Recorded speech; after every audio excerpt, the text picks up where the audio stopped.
చిత్తూరు జిల్లా ప్రశాంతంగా కనిపించే ఓ గ్రామంలో అర్ధరాత్రి దారుణం జరిగింది. ఇంటికి కాపలాగా ఉండాల్సిన వాచ్మెన్ని గుర్తు తెలియని వ్యక్తులు కత్తితో గొంతు కోసి హత్య చేశారు. అంతకుముందు నాటు బాంబు వేసి ఇంటి అద్దాలు పగలగొట్టారు. ఆ తర్వాత ఇంట్లోకి చొరబడ్డారు. అసలు వారి టార్గెట్ ఏంటి? ఇంట్లో దొంగతనం చేయడానికి వచ్చారా, లేక వాచ్మెన్ను హత్య చేయాలనే ఉద్దేశంతోనే వచ్చారా? దొంగతనం కోసమే అయితే కాపలాగా ఉన్న వ్యక్తిని ఎందుకు అంత దారుణంగా చంపారు? చిత్తూరు రూరల్ మండలం మంగాపురంలో జరిగిన ఈ హత్య వెనుక వాస్తవాలేంటి? Watch this.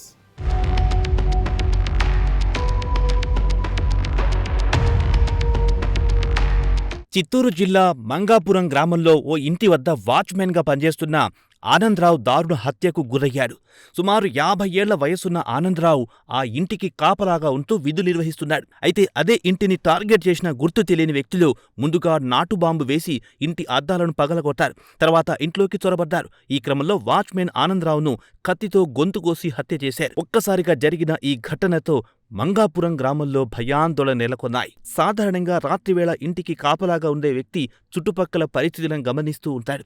అలాంటి వ్యక్తిని దుండగులు టార్గెట్ చేయడంతో ఈ ఘటనపై పలు అనుమానాలు వ్యక్తమవుతున్నాయి. దుండగులు ఇంట్లోకి ఎలా ప్రవేశించారు? ఆనందరావు వారిని అడ్డుకునే ప్రయత్నం చేశాడా? అతడికి దుండగులకు మధ్య ఏదైనా ఘర్షణ జరిగిందా, లేక పక్కా ప్రణాళికతోనే అతడిపై దాడి చేశారా అన్నది ఇప్పుడు పోలీసుల దర్యాప్తులో తేలాల్సి ఉంది.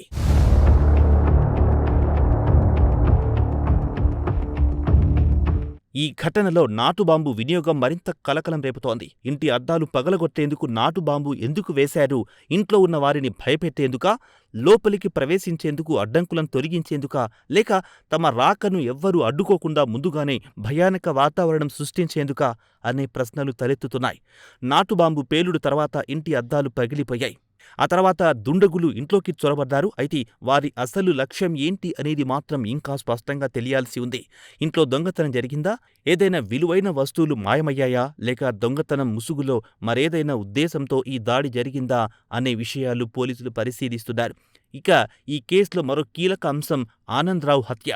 దొంగతనం చేయడానికి వచ్చిన వ్యక్తులు సాధారణంగా ఇంట్లోకి ప్రవేశించిన తర్వాత ఎదురైన వ్యక్తిని బెదిరించి తప్పించుకునే ప్రయత్నం చేయవచ్చు. కానీ ఇక్కడ మాత్రం వాచ్మెన్ గొంతు కోసి హత్య చేయడం తీవ్రతను పెంచుతోంది. ఆనందరావు దుండగులను గుర్తుపట్టే అవకాశముందా? వారిని అడ్డుకునేందుకు ప్రయత్నించారా? దాంతోనే అతన్ని హత్య చేశారా, లేక హత్యకు ముందే అతన్ని టార్గెట్ చేశారా? ఈ ప్రశ్నలకు సమాధానాలు లభించాల్సి ఉంది.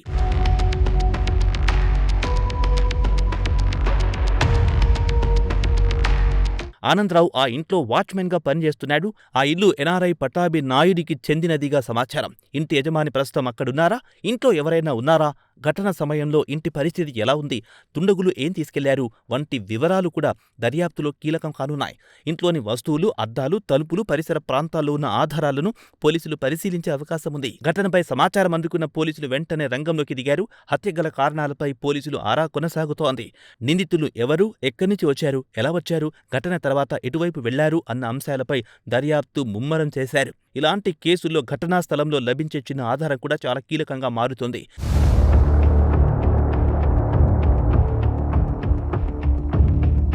నాటుబాంబు అవశేషాలు, పగిలిన అద్దాలు, ఇంటి పరిసరాల్లోని ఆనవాళ్లు, హత్యకు ఉపయోగించిన ఆయుధానికి సంబంధించి ఆధారాలు ఇవన్నీ దర్యాప్తులో కీలకం కావచ్చు. దుండగులేవైనా వస్తువులను అక్కడ వదిలి వెళ్లారా? వారి కదలికలకు సంబంధించి ఆనవాళ్లేవైనా ఉన్నాయా అనే అంశాలను పోలీసులు పరిశీలించాల్సి ఉంది. ఇక ఆనందరావుకు వ్యక్తిగతంగా ఎవరితోనైనా విభేదాలున్నాయా? గతంలో ఎవరైనా బెదిరించారా? అతడి విధులకు సంబంధించి ఏమైనా సమస్యలు ఎదురయ్యాయా అనే కోణంలో కూడా పోలీసులు విచారించాల్సి ఉంది. ఎందుకంటే ఒకవైపు ఇంట్లోకి దుండగులు చొరబడినట్టు అనుమానముండగా, మరోవైపు వాచ్మెన్ను కత్తితో గొంతు కోసి హత్య చేయడం వెనుక ప్రత్యేక కారణమేమైనా ఉందా అన్న అనుమానం కూడా తలెత్తుతోంది.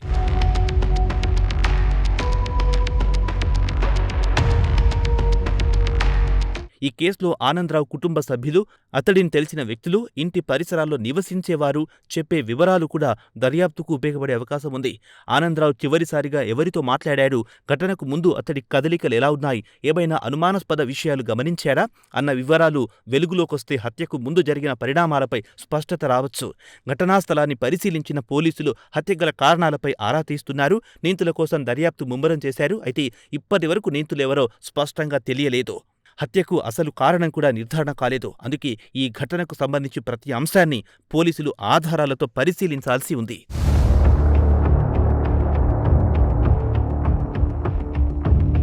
కాపలాగా ఉన్న వ్యక్తినే కడతేర్చిన ఈ ఘటన మంగాపురంలో భయాన్ని నింపింది. ప్రాణాలకు రక్షణగా ఉండాల్సిన ఇంటి వద్దే ఆనందరావు ప్రాణాలు కోల్పోయాడు.